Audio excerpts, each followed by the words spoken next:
Coach, pair of losses on the day, probably not the back end of the weekend that you wanted. We'll start with game one.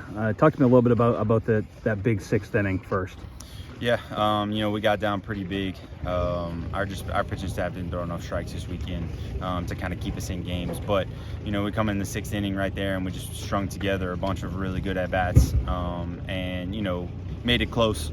But ultimately, it was stuff that had happened previously that, kind of led to us losing that game. And then game two was kind of the same story. We just didn't throw enough strikes and kind of put our offense behind the eight ball, and we weren't able to make that comeback.